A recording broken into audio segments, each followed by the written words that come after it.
Study rider return চ্যানেলে সকলকে স্বাগত। আজ সপ্তম শ্রেণীর রায় মার্টিন প্রশ্নবিচিত্রা 2025 এই বইটি থেকে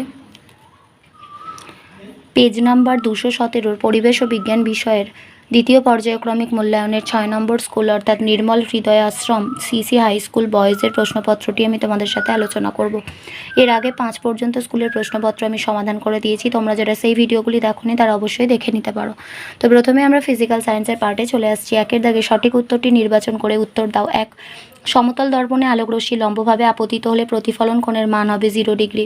2, কোনটি চৌম্বক পদার্থ নয়? রবার। 3, ইলেকট্রিক হিটারের কুণ্ডলী তৈরি হয় নাইক্রোম তার দিয়ে। 4, সূচিছিদ্র ক্যামেরায় ছিদ্র বড় হলে প্রতিকৃতি অস্পষ্ট হবে। 5, পরিবেশ বান্ধব শক্তির নয় হলো তাপ শক্তি। 2 এর দাগে নিম্নলিখিত প্রশ্নগুলির উত্তর দাও। 1, রংধনুর শেষ বর্ণটি কি? লাল। 2, কোন প্রতিফলনে বস্তুর প্রতিবিম্ব গঠিত হয়? নিয়মিত। 3, ছায়ার সৃষ্টি আলোর কোন ধর্মকে প্রকাশ করে? সরল রেখায় চলে। 4, একটি তরল জীবাশ্ম জ্বালানির নাম লেখো। পেট্রোলিয়াম। 5, দুটি চৌম্বক পদার্থের নাম লেখো। লোহা, নিকেল। 6, বৈদ্যুতিক বাল্বের যে তারটি জ্বলে তার নাম কি? তারটির নাম হচ্ছে টাংস্টেন এবং এই পুরো সিস্টেমটাকে বলা হয় ফিলামেন্ট। নির্জল কোষে কোন শক্তি কোন শক্তিতে রূপান্তরিত হয়? রাসায়নিক শক্তি বিদ্যুৎ শক্তিতে রূপান্তরিত হয়। 8, চুম্বকের আকর্ষণ ক্ষমতা কোথায় সবচেয়ে কম? মাঝখানে, যেটার নাম হচ্ছে উদাসীন অঞ্চল। 9, জৈব গ্যাসের মূল উপাদান কি? মিথেন। 10, এলইডি এর সম্পূর্ণ নাম কি? Light emitting diode. নেক্সট হচ্ছে 3 এর দাগে নিম্নলিখিত প্রশ্নগুলির উত্তর দাও। 1, লঘু মাধ্যম থেকে ঘন মাধ্যমে আলোর প্রতিসরণ চিত্র সহ দেখাও। চিত্রে আপতিত রশ্মি, প্রতিসৃত রশ্মি, আপতন কোণ ও প্রতিসরণ কোণ চিহ্নিত করো। এই যে ছবিটা দেখতে পাচ্ছ তোমরা, এই ছবিটা তোমাদের আঁকতে হবে যেভাবে আঁকা আছে এখানে। তো এটা হচ্ছে লঘু মাধ্যম, এটা হচ্ছে ঘন মাধ্যম। লঘু মাধ্যম থেকে ঘন মাধ্যমে একটা আলো আসছে এবং আসার সময় কি হচ্ছে না, এটা হচ্ছে অভিলম্ব, ইএফটা অভিলম্বের দিকে আলোটা বেঁকে যাচ্ছে। এটাই হচ্ছে লঘু মাধ্যম থেকে ঘন মাধ্যমে আলোর প্রতিসরণের চিত্র। এখানে আপতিত রশ্মি হচ্ছে এ ও, কারণ এ থেকে ও বিন্দুর দিকে আলোটা এসে পড়ছে। প্রতিসৃত রশ্মি হচ্ছে ও বি, কারণ ও থেকে বি এর দিকে আলোটা বেরিয়ে যাচ্ছে। আপতন কোণ হচ্ছে এ ও ই, যেটাকে আই কোণ বলা হয়, এটাকে আই নাম দেওয়া হয়। আর প্রতিসরণ কোণ যেটা, সেটা হচ্ছে যে বি ও এফ, যেটাকে আর কোণ বলা হয়। আর এর মান হচ্ছে বি ও এফ।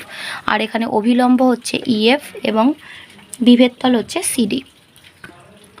2 এর প্রশ্নে রয়েছে একটি রশ্মি সমতল দর্পণে তার তলের সঙ্গে 60 ডিগ্রি কোণে আপতিত হলো, আপতন কোণ ও প্রতিফলন কোণ কত? একটি রশ্মি সমতল দর্পণে তার তলের সঙ্গে 60 ডিগ্রি কোণে আপতিত হলো। এখানে আপতন কোণ হয়ে যাবে 90 ডিগ্রি মাইনাস 60 ডিগ্রি সমান 30 ডিগ্রি।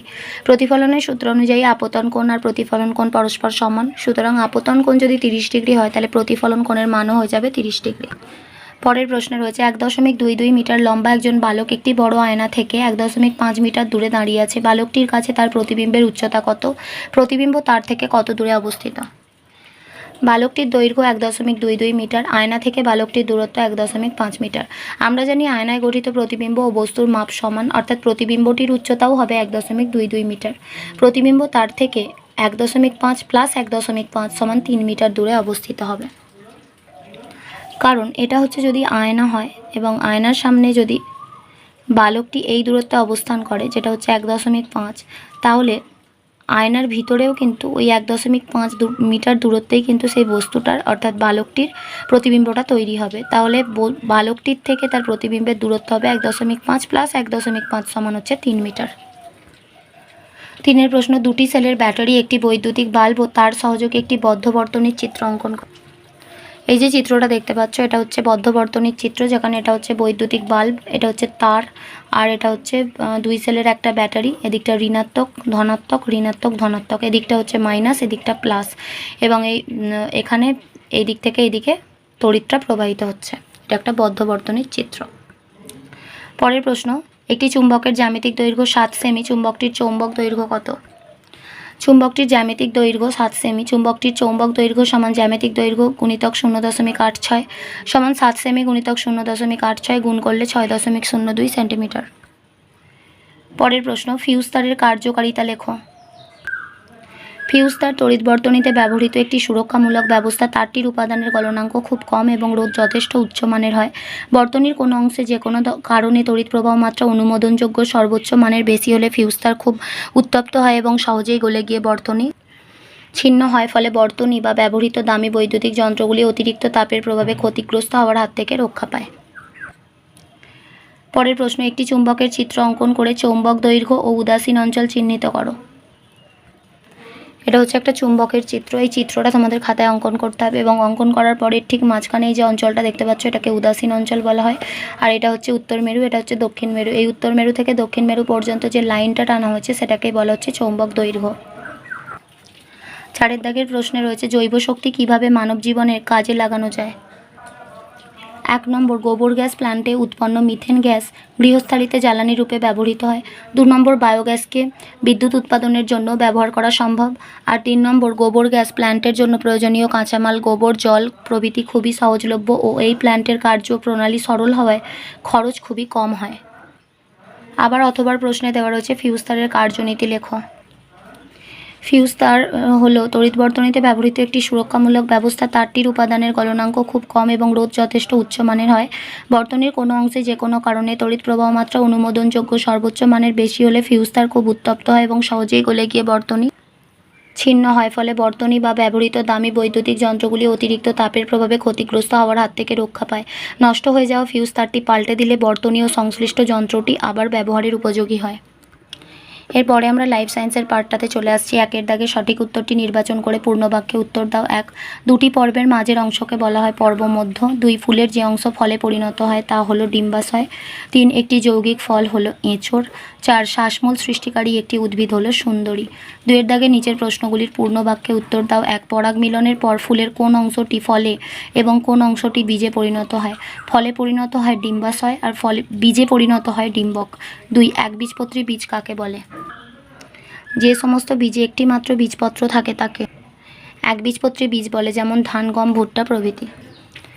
3 প্রশ্ন, পাতার প্রসারিত চ্যাপ্টা অংশকে কি বলে। পত্রফলক। 4, অভিস্রবণের একটি শর্ত লেখো। অর্ধভেদ্য পর্দার উপস্থিতি। 3 দাগে নিচের প্রশ্নগুলির যথাযথ উত্তর দাও। 1, সাপ কেন প্রায়ই জিভ বের করে। সাপের মুখের মধ্যে ওপরের তালুতে জেকবসন অর্গ্যান থাকে। সাপ মুখের বাইরে জিভ বার করলে বাতাসে ভেসে থাকা বিভিন্ন উদ্বায়ী যৌগের অণুগুলি আটকে যায়। সাপ জিভটা মুখে ঢুকিয়ে নিলে তালুতে ঠেকায় এবং ঘ্রাণগ্রাহক জেকবসন অর্গ্যানের মাধ্যমে তা সাপের মস্তিষ্কে প্রেরিত হয়, ফলে সাপ বুঝতে পারে তার চারপাশের পরিবেশে কোন ধরনের বস্তু আছে। পরিবেশ সম্পর্কে অবহিত হওয়ার জন্যই সাপ প্রায়ই জিভ বের করে। 2 দাগে রয়েছে পাতার যে কোনো দুটি কাজ উল্লেখ করো। 1 নম্বর হচ্ছে খাদ্য তৈরি। ক্লোরোফিলযুক্ত হওয়ায় পাতা সালোক সংশ্লেষ প্রক্রিয়ায় সরল জৈব শর্করা তৈরি করে। 2, বাষ্পমোচন। পত্ররন্ধ্রের সাহায্যে উদ্ভিদের অতিরিক্ত জল বাষ্পাকারে দেহের বাইরে বের করে দেয়। অতিরিক্ত জল পরিত্যাগ করা ছাড়া এই প্রক্রিয়ার সাহায্যে প্রখর রৌদ্রতাপে উদ্ভিদ দেহ ঠান্ডা থাকে। 3 প্রশ্ন, মৃদভেদী অঙ্কুরোদ্গম কাকে বলে, উদাহরণ সহ লেখো। যে প্রকার অঙ্কুরোদ্গমে বীজ পত্রাবকাণ্ড দ্রুত বৃদ্ধি পাওয়ার ফলে বীজ পত্রাবকাণ্ড ও বীজপত্র বীজোত্তক কাটিয়ে মাটির উপরে উঠে আসে তাকে মৃদভেদী অঙ্কুরোদ্গম বলে। এক্ষেত্রে বীজপত্র সবুজ হয় এবং শিশু উদ্ভিদের প্রথম পাতা সৃষ্টি করে, যেমন কুমড়ো, তেঁতুল, বিন, তুলো বীজের মৃদভেদী অঙ্কুরোদ্গম ঘটে। 4 প্রশ্ন, কাণ্ডের দুটি কাজ লেখো। কাণ্ডের দুটি কাজ। 1 নম্বর হলো কাণ্ড শাখা প্রশাখা, পাতা, ফুল, ফল প্রভৃতিকে ধারণ করে পাতাকে আলোর দিকে মেলে ধরে। 2, মাটি থেকে মূল দ্বারা শোষিত জল ও লবণকে কাণ্ড পাতা অভিমুখে পাঠিয়ে দেয় এবং পাতায় উৎপন্ন খাদ্যকে সারা দেহে পরিবাহিত করে। 5 প্রশ্ন, একটি কাতলা মাছকে সমুদ্রের জলে ছেড়ে দিলে কি হবে। সমুদ্রের জলে লবণের ঘনত্ব কাতলা মাছের দেহতরলে লবণের ঘনত্বের তুলনায় বেশি হওয়ায় অভিস্রবণ প্রক্রিয়ায় কাতলা মাছের দেহ থেকে জল বেরিয়ে যাবে, ফলে মাছটি শুকিয়ে মারা যাবে। 4 প্রশ্নে রয়েছে একটি আদর্শ মূলের চিত্র অঙ্কন করে বিভিন্ন অংশ চিহ্নিত করো। এই আদর্শ মূলের চিত্রটা তোমাদের অঙ্কন করতে হবে এবং অঙ্কন করার পরে এই যে বিভিন্ন অংশগুলো এখানে চিহ্নিত করা আছে এই অংশগুলো তোমাদেরকে চিহ্নিতকরণ করতে হবে। অথবা প্রশ্নে রয়েছে একটি আদর্শ ফুলের চিত্র অঙ্কন করে বিভিন্ন অংশ চিহ্নিত করো। এই চিত্রটিতে একটা আদর্শ ফুলের বিভিন্ন অংশ এখানে চিহ্নিতকরণ করা হয়েছে। এটা হচ্ছে সম্পূর্ণ ফুলটা, এটা হচ্ছে দলমণ্ডল, এটা পুংকেশ্বর চক্র বা পুংস্তবক, বৃতি, পুংদণ্ড পরাগধানী, এটা হচ্ছে গর্ভকেশর চক্র বা স্ত্রীস্তবক। একটি সম্পূর্ণ ফুল, জবা ফুল ও তার বিভিন্ন অংশ, এটাকে তোমাদের আঁকতে হবে এবং যে সমস্ত অংশগুলো চিহ্নিত করা আছে সেগুলো চিহ্নিতকরণ করতে হবে। আজ এ পর্যন্তই। ভিডিওটি ভালো লাগলে অবশ্যই একটা লাইক দিও আর পড়াশোনা সংক্রান্ত এরকম আরও গুরুত্বপূর্ণ ভিডিও পেতে বিনামূল্যে আমাদের চ্যানেলটি সাবস্ক্রাইব করে পাশে থাকা বেল আইকনটি প্রেস করো আর বন্ধুদের সাথে শেয়ার করো। ভালো থেকো, খুব তাড়াতাড়ি ফিরে আসছি নেক্সট ভিডিওতে। Thanks for watching.